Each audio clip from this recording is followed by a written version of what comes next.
My name is Matt Nolan, and I work for Pegasystems. I know that you folks know that because there's this giant sign sitting next to me. Seriously, they put this thing up here before I come on stage. I don't know, it's like the size of Jersey City. I don't know whether to put it in my pocket or worship it. It's huge. But, okay. So again, I work for Pegasystems. A little background on me, right? So about 25 years ago, my parents, I'm from upstate New York, sent me to Purdue University, one of the best engineering schools in the country, right? These are two very, very, would you say, blue-collar folks. My parents were not rich, and they had decided long ago that I was going to major in engineering. My mother had decided that I was going to be an astronaut and that someday I was going to be president, right? Anybody else kind of stifled by those types of expectations? So I set out to ruin those expectations as quickly and as powerfully as I could. So majored in engineering for 3 years. I'm sitting in a thermodynamics class at Purdue. Has anybody here ever taken a thermodynamics class? If you have somebody in the back. So Vivek, of course, raises his hand. Thank you, the CEO of Movable. So essentially, thermodynamics is this really masochistic combination of chemistry and physics and mathematics and all the things that you hate about life, right? So I'm sitting in this test and deciding, I do not want to do this. And I'm really losing my mojo as far as engineering goes. And I'm like, I hate this. And what happened is I broke my pencil. You guys remember Scantron cards? I had a number 2 pencil, the thing snapped, and my mind snapped. I cracked my pencil in half, I got up, I left, and I transferred into creative writing that same day. My mother lost her mind, right? She got in the family Jeep Wagoneer. She drove 800 miles from New York to Indiana to course correct me back into engineering. And that didn't happen. But what she did instead was get me to do something a little more tenable. So I actually ended up majoring in math, right? Because I already had all the prerequisites that you basically need for a math degree. So I did, when I graduated, what people do with a math degree. I became a bartender. And then I went on and I did the next logical thing. I became a sports writer and a bartender at the same time, because I figured, why not? I didn't have any nights as it was. Now, the one thing that saved me is I met a really beautiful woman, and we dated for a while. And I decided I was going to get down on one knee and ask her to marry me. So I said, sweetheart, I love you. You're the greatest thing in the world to me. Will you marry me? And she said, hell no. And I said, why? She goes, you are a hot mess. She's like, you work until 2 a.m. every single night. She's like, you eat terribly. You don't do anything around the house. And I'm like, well, and she goes, you can't even fold a fitted sheet. I'm like, nobody can fold a fitted sheet. That is not my problem. And she said, yes, but you don't even have health insurance. And I said, oh, well played. So the next day, I went and I started applying, and I became an analyst in a marketing agency. And what I didn't realize is that my degree in math, my father actually made fun of me at one point, right? Saying, oh, those big math companies are hiring. The thing is, they were. We just didn't know what it was, right? It was the beginning. It was the foundation of what we were going to do with analytics. So here today is what I'm going to talk to you about, is what we're going to do with analytics. But I think that in order to really understand yourself, you have to understand what drives you. Right? So with that wonderful wife who did consent to marry me eventually, I had 2 wonderful kids, and these people are the reason that I get up and I go to work every single day, right? The 2 little girls, I have 2 of them.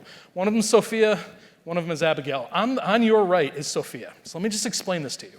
My daughter is mini me, right? You stick a hat on me, a little bit of hair, that's that kid. Right? The kid is afraid of nothing in her entire life. She's a bull in a china shop in every situation. She will literally, parade through life with a complete lack of self-awareness, and God bless her for it. Like, she is a tough little thing, right? The one on the left is my problem. And I wouldn't say a problem because her name's Abby, and she's a wonderful kid. But you guys all can kind of relate to this. She's the shy one, right? She's the one that has a little bit of a hard time making friends. She's the one that has a little bit of a hard time speaking out in a crowd, right? So what I do with my kids on the weekends is I throw them in the back of my Silverado pickup truck, because I live in the middle of nowhere in Massachusetts. We drive around, and I get the kids to sing horrible songs with me. We go bowling, we go to the beach, we take the dogs, we do whatever we have to do. My older one, Abby, one day she's just sitting there, right? And this kid is so shy, like ridiculously so. And she's sitting there, and we start to sing some song. It was a Whitney Houston song. You guys all know, nah. Yeah, you guys know what I'm talking about. So I start singing this in this falsetto, right? And my daughter just bursts out, and she sings this song, and literally, there are tears. Like, it's not like it's that brilliant, but if you've ever had a kid, what you'll know is seeing your kid break out of that shell a little bit, right? Just let go a little bit. It is one of the most empowering things you'll ever see as a parent. But what I realized in that moment is I didn't know my kid. The things that I knew about my child, I knew from months or weeks or years before, the things that I had thought about her, she had changed fundamentally in a million different ways that I never thought of. So let's just think about this. It's hard to stay connected to your family when they live in the same house. What we're tasked with in marketing is something far, far different. We have to go through the process of having dozens of channels, hundreds of programs, millions of customers, and interacting with them 1 billion times a year and trying to know them, right? Every presentation today has talked about personalization, about knowing people. And so today, that's what we're going to get into, is how we actually can know people and do it in scale. So one of the major problems in the market is that the technology we're using today, what all of you have when you go back to wherever it is that you are, it was not built to support customers. It was built to support us and was built to run campaigns. Flat out. If anybody wants to refute with me, come in. We'll talk about it in the booth afterwards. But essentially, when I started working for the agency that I work with, this is what they did. I came out of school. I'm out of school for, however long. I'm in the company for a month, and like, Matt, here's a thing that I want you to go sell. And it could have been hair care products. It could have been, something in the Toys R Us catalog. It could have been a credit card. It didn't matter. Somebody said, Matt, go sell this thing. And I said, sir, yes, sir, absolutely. I gather all the data that I need to do it, figure out what models and how I'd actually build out my segmentation.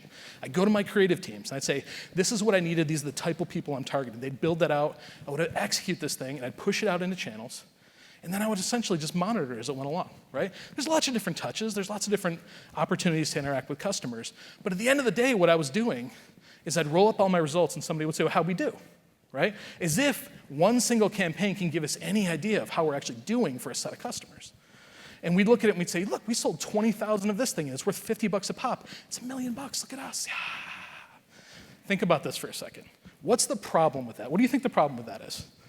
Any idea? It's great in theory, right? We send out 1 million things, we get a 1% response rate. Okay, the problem is we got a 1% response rate. Think about this for a second, right? The average campaign in the United States generates a 1% response rate, which means that 99 out of 100 people are 100% ignoring the things that you have to say, right? Think about what this is doing to your customer relationships. What we're doing is training people to ignore the things we put in front of them. We're training them that the things that we've sent aren't relevant enough to capture their attention and provide any value, that they're better off ignoring them. You have a Gmail account? You do? How many unread emails in your Gmail account? Right? We have trained you, like literally, I have friends that pull up, the best is when somebody goes, I have 70,000, and people in the audience start pulling out their phones and showing the little red number on the bottom.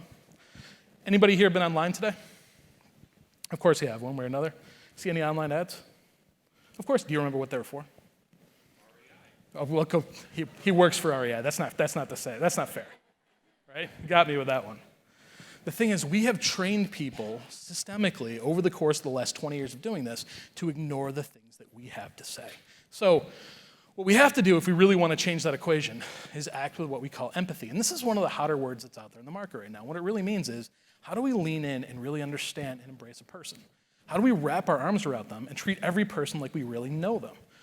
With the current technology that's out there, that's really hard. We group things up, we send them out in batch. How do we do that, right?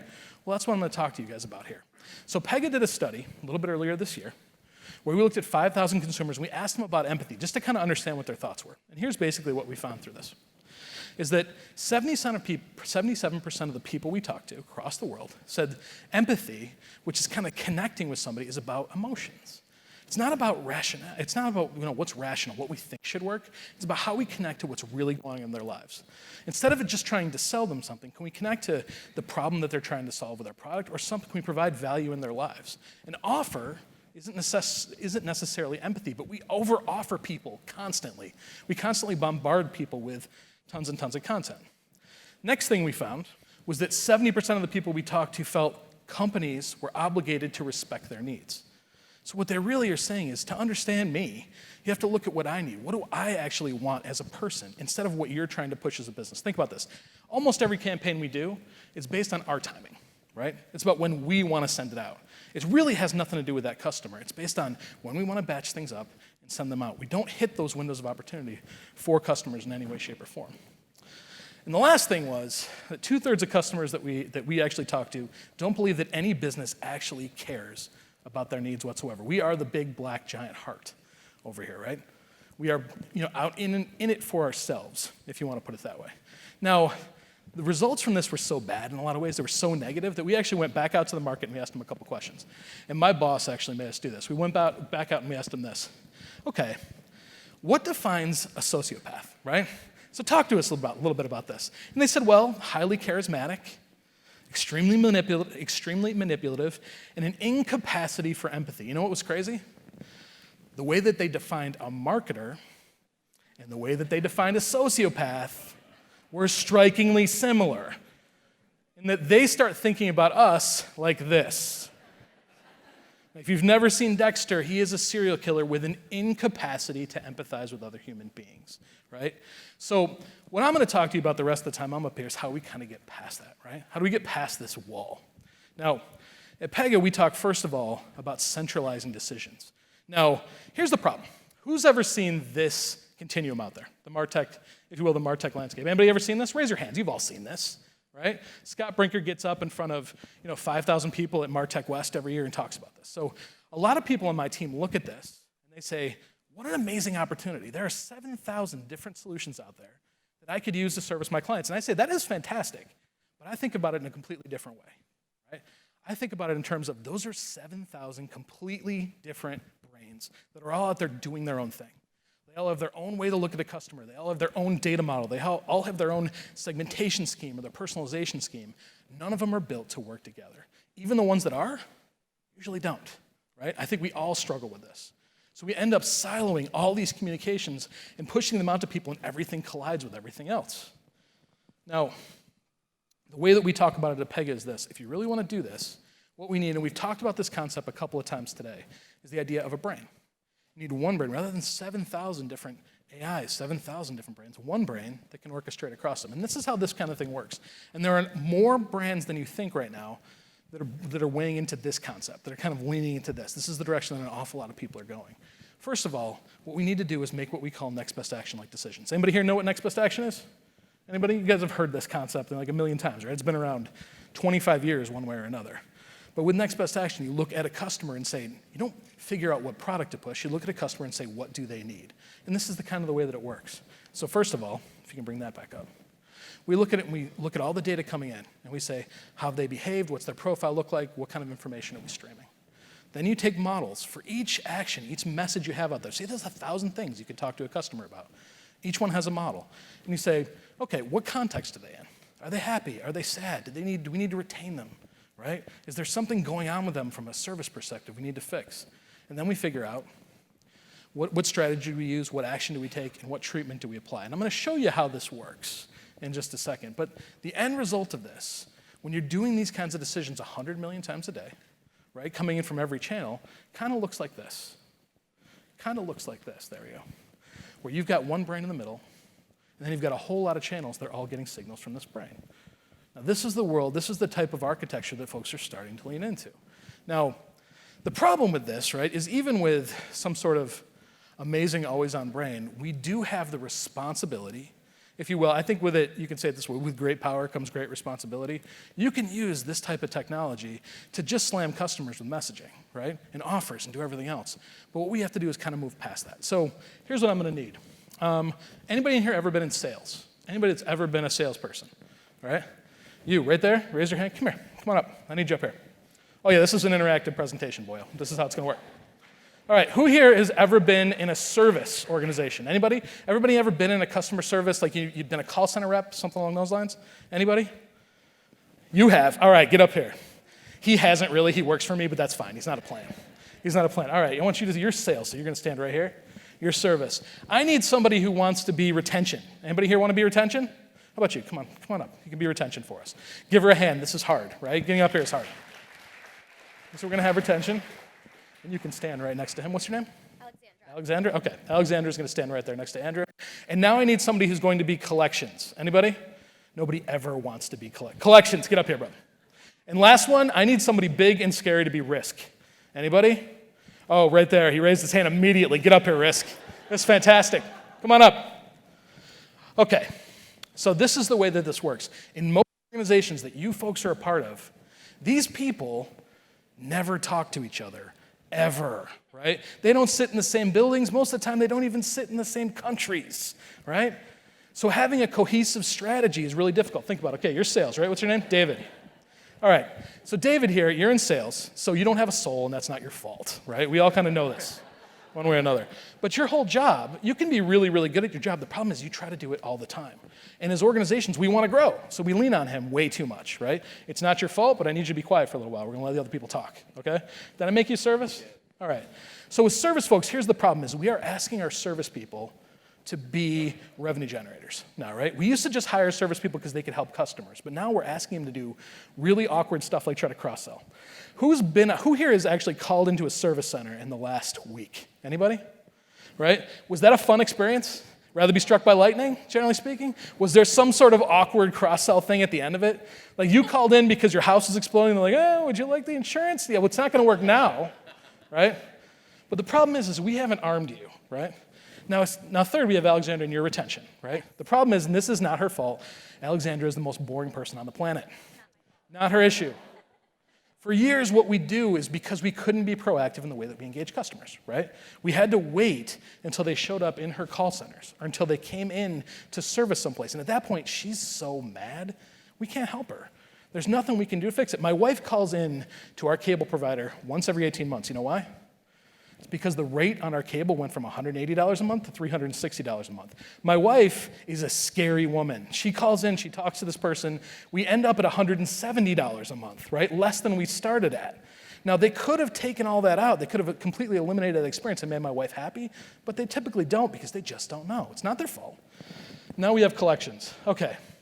Now again, this guy's nobody's friend, right? But he's not like Risk. We're scared of Risk. I mean, look how tall Risk is. It really is, right? We are scared of Risk. But with collections, he just kind of gets in the way. Every once in a while, somebody doesn't pay their bill, they don't do what they need to, and we kind of trip over him on our way to do whatever we're going to do. You call into a call center to fix some problem, they're like, you haven't paid your bill. You're like, my phone doesn't work. Just fix that first. But then we've got Risk. Now, Risk is scary. The problem with Risk is that he can shut down everything that we do. Whether you call him Risk or compliance, whatever it would be, there is always a monster kind of waiting underneath the covers to completely and utterly shut down marketing, right? That's this really, really tall guy sitting next to me. So the way that you think about this, and if you bring it back up on the screen, the way that we think about this is here's how we want these folks to work together, right? So imagine that we could take any of these actions at any time. You've got a lot of different sales offers, you've got service stuff you can talk about, you've got a lot of different retention plans you can to keep people engaged, right? You can collect your heart out, and you can scare the hell out of everybody. But still, this is the way it works. So here's how we think about it at Pega, is that you get an opportunity. Say somebody comes to a website, or say with Movable Ink, say they're about to open the email. Not that you're about to send it, but they're about to open it, which could be a week later, right? What folks are doing is going through and scoring each one of those options for propensity and saying, what's the most relevant thing for this customer right now in this moment? Not yesterday, not 3 days ago, but taking all the data from these available channels and saying, what's going to resonate with them now? What are they going to do? Second, we're going to score them for value, which really means if they take that action, is it worth something to us as a brand? Because we can say a lot of things that people are interested in hearing. It doesn't mean it's going to make us money over the long term, right? So we have to weigh into that. Third, the real world gets in the way, and it gets in the way all the time. So there's an awful lot of cases where things like you with selling, we have to push you down, right? If you look right here, we have to knock you down in some cases by like 10 or 20% because you are worth a lot of money to the business. But we can't rely on you all the time because we're going to scare everybody away.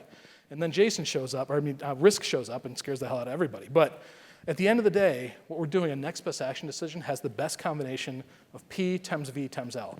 If you've ever worked with an analytics group, they go through this concept in their heads every single day. Propensity times value, and you come up with some sort of mix of that. So I'm going to show you folks how that works, but how about we give these folks a hand? Because this is actually really tough to get up here. Let me torture you. After you, folks. Thank you, Alexander. Thanks, man. The stage was a little bit smaller than I thought. I literally had to make sure I wasn't going to step off the edge there for a second. Okay, so lastly, as we go through this, so we figured out how to make centralized decisions, right? We have figured out how to make those in real time and decide, okay, what's the right thing for this customer and for us in the moment? The problem was that we still have to deliver it where it needs to go. So I'm going to kind of show you what that looks like. So imagine this, and do not make fun of my slide. Somebody made fun of my slide last time. You hurt my feelings, so don't do it, right? These are slides, so let's just deal with it. So imagine this, your typical web experience, right? created using segmentation. Somebody comes to the website, they belong in a segment, there are several things that we want to show them. In this particular case, we want to show them offers around cash back, and we want to show them our mortgage, because we're a bank and that's what we sell, right? And we set up our, on the right-hand side of this equation, we set up our navigation bar, because that's what people normally click. But it isn't about me, right? It's about a segment. But what about what I want and what I need? So the way we look at it is every opportunity, every time you touch a customer anywhere, across marketing, sales, service, wherever it is an opportunity to make that experience amazing. And that's where Pega and Movable Link kind of work together on this one. So imagine this, that instead of just showcasing a whole bunch of offers, I can put things up there that they've never seen before. I can put things up there that they've never seen before, right? I can tell them, hey, if you travel, right now you just bought a ticket from England to Afghanistan. When you get there, your card's going to get declined because it's a threat risk. Again, that was you, brother, right? But I can get ahead of that experience and start prompting you in that direction to get your card authorized well before you ever leave. I can avoid the things that are major service issues before they ever happen. I can push you in places where I can explain to you, hey, you've got unclaimed rewards, right? There are things that you've qualified for that you haven't used just to provide you a better experience. And then when I've kind of earned your loyalty, if you will, then I can try to sell. So the way this works across channels, whether it's in some places that like Pega's historical strength, whether we're in the call center where we recommend to agents, hey, look, here's what to say to somebody, here's what the relationship looks like, here's the action to take for this person in the moment, retain them, or sell to them, or service them. Or if you pivot to something like a mobile channel where you're doing this with a virtual assistant, or you're trying to find somebody, the simplest, let's find an ATM machine. Or let's explain to somebody that, hey, there is a transaction that you need to authorize. It still goes through the same exact process, this P times V times L. Where in real time, we're looking at everything we know about you and making a decision about how to update and provide a great experience for you in the moment. Now, in places like email, right, where we can pivot, when somebody opens that, we can pivot from, hey, let's a little less subtly explain to you that you need to authorize your card, to things like, let's try to upsell you into the next level or the next category of credit cards, or something as simple as, let's use the mobile app, right? If you use this, you're going to provide a better experience. To us, it really doesn't matter. The experience is kind of ubiquitous. Whether you're on search channels or paid channels or own channels, the basic idea is use one brain to govern the experience no matter where you touch a customer. This is where folks are going. And whether it's Pega or it's somebody like Pega, or it doesn't really matter, just know that in a couple of years, that brain is going to be what we center marketing around, one way or the other. Now, here's a couple things, just like some takeaways from this. Again, empathy is about emotion, right? It's about how we make people feel. Now, the people that your customers don't believe that you actually have any of this, right? So to get over that, we need one brain. We have to be responsible about the way we engage. It's not about selling. Most brands that are doing this really progressively have taken 50% of the messages they used and use them for service or retention and not just for selling, right? So it has to be about more than selling. And lastly is you have to deliver value on their terms. So it's not about when we want to push a message anymore. It's about when somebody is ready and needs to receive it. And with that, I'm with Pega, and come see us out in the booth. We'll talk about how this works in the real world. Thanks, guys.